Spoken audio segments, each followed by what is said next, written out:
Ustedes mienten a destajo. Acaba usted de hacerlo de forma repugnante y vomitiva, y ahora mienten para tapar sus responsabilidades tras la catástrofe ocurrida en Valencia. Porque ustedes incumplieron su deber por imperativo legal de haber asumido de inmediato el mando de todas las operaciones y haber movilizado en auxilio de las víctimas a todos los recursos del Estado, incluidas las Fuerzas Armadas, y no lo hicieron por un mero cálculo político. Y ustedes mienten para tapar que la señora Ribera está ausente de esta crisis hasta hoy, 22 días después de la catástrofe, o para tapar la conducta negligente de la Confederación Hidrográfica del Júcar. Mienten cuando afirman que han destinado 14.000 millones de euros a los afectados porque solo 1.500 millones son de ayuda directa. Y, desde luego, mienten cuando sostienen que el cambio climático mata, porque mire usted, aquí en esta catástrofe lo que ha matado es que ustedes no realizaran las obras de contención,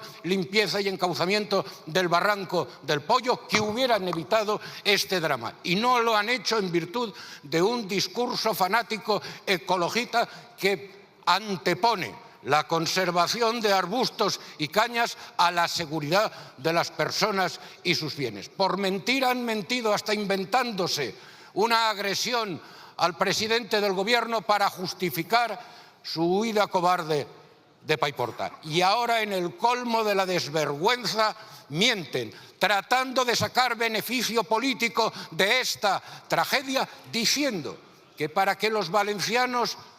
reciban la ayuda que precisan, se les tiene que aprobar a ustedes los presupuestos generales del Estado, que es la forma de blindar a Sánchez hasta el final de la legislatura. Mire, señor ministro, a pesar de sus mentiras, a pesar de expresiones tan repugnantes como las que acaba de tener, y le reto públicamente a que cite con nombres y apellidos qué dirigentes de Vox han perpetrado lo que usted señala en ofensa a las víctimas, lo cierto es que son ustedes un gobierno mentiroso y miserable, un gobierno traidor a la nación, un gobierno acabado. Estos son los hechos y ustedes ya